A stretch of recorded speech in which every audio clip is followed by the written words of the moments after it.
On September 30th, the inaugural National Day for Truth and Reconciliation, Prime Minister Justin Trudeau came under fire while on vacation in Tofino, British Columbia. This day is a sad occasion for remembering the lost children and survivors of residential schools, as well as reflecting on Canada's colonial past and its continuing efforts on Indigenous peoples. Many saw Trudeau's choice to take a vacation on this day as a big mistake, especially considering his government's involvement in creating the Day of Remembering. Sir, I'll just ask you super quickly. Your minister said they're going on vacation. No, don't put your hands on me. Initially, his official schedule indicated that he was in Ottawa for private meetings.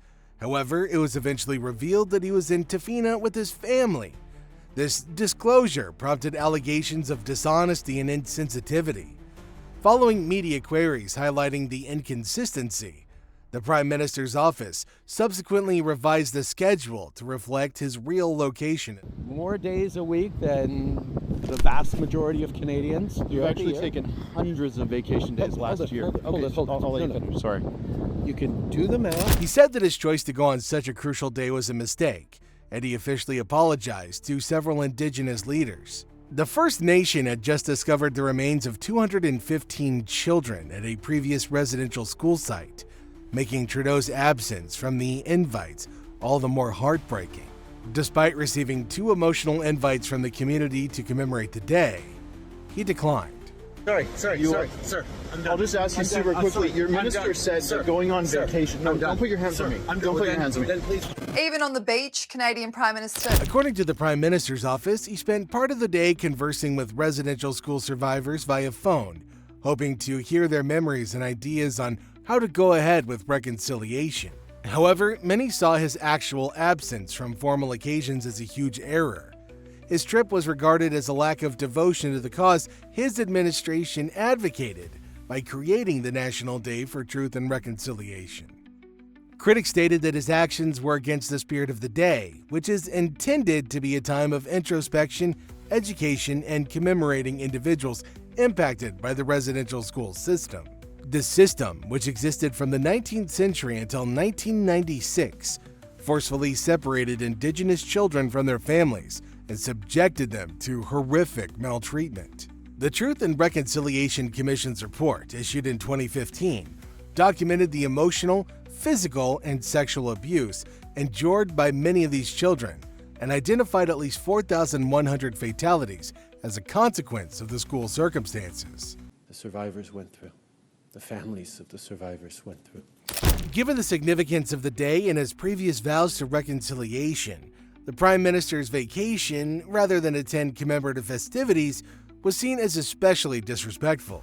Many Indigenous leaders and activists voiced disappointment and displeasure, highlighting the need for meaningful actions rather than symbolic gestures. The incident highlighted the problems and complexity of Canada's reconciliation efforts, emphasizing the need for leadership to create trust and development.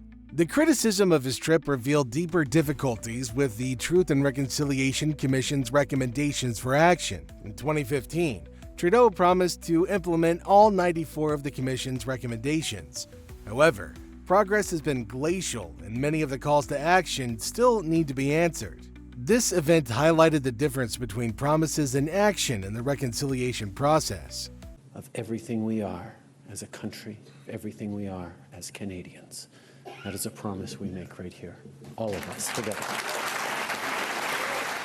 In response to criticism, Trudeau reaffirmed his commitment to reconciliation and planned to visit the First Nation in the coming weeks. He recognized the harm caused by his absence and said that he intends to continue working with Indigenous communities in order to listen to and learn from their experiences.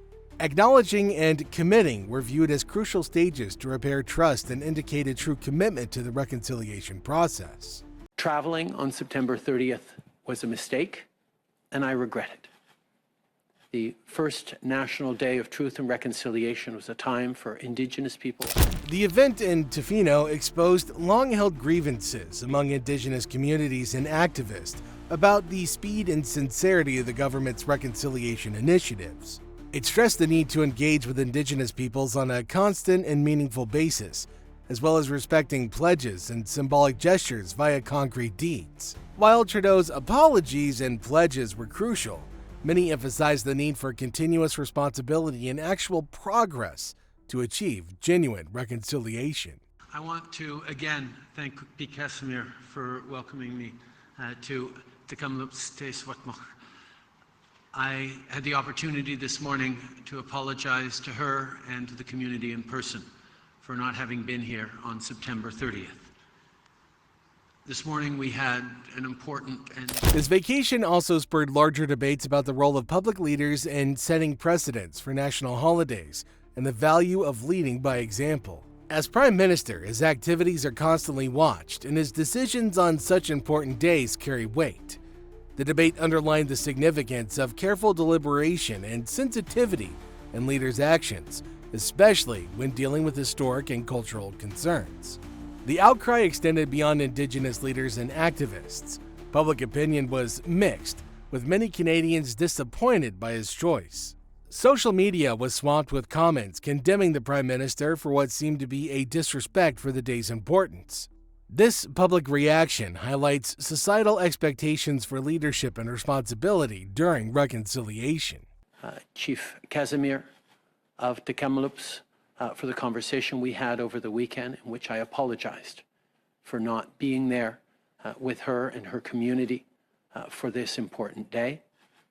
And I committed to going to visit the Kamloops Swakmuk community. His handling of the incident also highlighted the larger political consequences. Opposition parties jumped on the situation, accusing the Prime Minister of insensitivity and a lack of commitment to peace. This episode became a focal point in political discussions, highlighting the continuing issues and tensions and confronting Canada's colonial heritage and its current repercussions. The public's response to Trudeau's Tofino vacation showed a larger conversation about political responsibility and the value of symbolic leadership. It became evident that many Canadians wanted their leaders to show unity and compassion, particularly on days devoted to recognizing past wrongs and encouraging national introspection. His absence from such gatherings was seen as a wasted chance to set an example and underscore his commitment to the ideals he has openly embraced. Place that I had visited just before the election in 2015, where I first learned of the memorial presented to Wilfrid Laurier back in 1910. It sketched out a path of what wasn't called reconciliation then, but a path forward for the country. This event has aroused debate on the sincerity of political gestures in the context of reconciliation. His administration has taken measures to confront the legacy of residential schools and other colonial practices. Still, opponents contend that more concrete action is required to keep the commitments made to Indigenous people. The debate surrounding his vacation served as a reminder that although symbolic gestures are essential, they must be supported by actual progress and persistent involvement in order to foster trust and true reconciliation. Canadians to pause and reflect on the enormous loss and trauma our nation's colonial past has brought to Indigenous peoples. Furthermore, the response to Trudeau's choice demonstrated the need for openness and honesty in political communication. The first distortion of his location on the official schedule called into doubt the Prime Minister's office's reliability and the transparency of government processes. This part of the incident emphasized the need for political leaders to communicate clearly and honestly in order to retain public confidence and accountability. The responses to Trudeau's trip highlighted larger cultural aspirations for reconciliation in Canada. Canadians are more aware of the need to identify and correct past injustices against Indigenous people. This understanding has led to increased expectations of political leaders to prioritize reconciliation initiatives and show their commitment via words and deeds. The debate surrounding his vacation acted as a barometer for these expectations, highlighting the continued problems of achieving them. How it happened is far less important than that it happened, which I regret, and we will continue to do even more on the path of reconciliation. Furthermore, this event highlighted the human aspects of leadership and the difficulties political officials experience in reconciling their work and personal lives.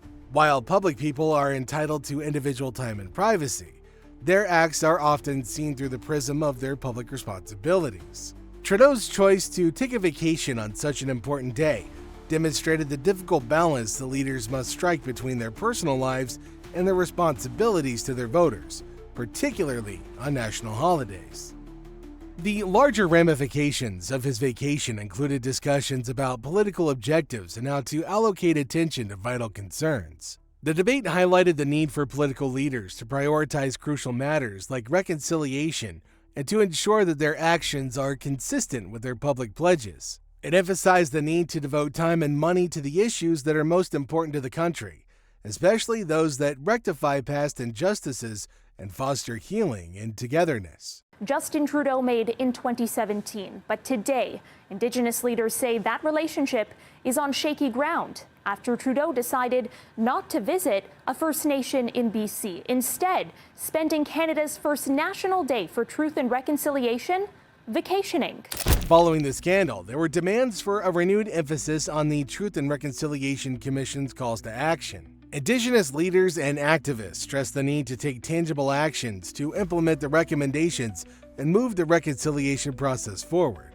This reinvigorated emphasis served as a reminder of the continued work necessary to fulfill the Commissioner's aims, as well as the significance of long-term efforts to overcome colonial legacies in Canada. Finally, Trudeau's choice to vacation in Tofino on the inaugural National Day for Truth and Reconciliation drew much criticism, highlighting the challenges of reconciliation in Canada. The event demonstrated the value of true dedication, continuous action, and sensitive leadership in resolving past injustices and creating truth and development with Indigenous people. Despite his acknowledgement of his error and subsequent assurances, the incident highlighted the necessity for continued responsibility and demonstrable progress in Canada's road toward reconciliation.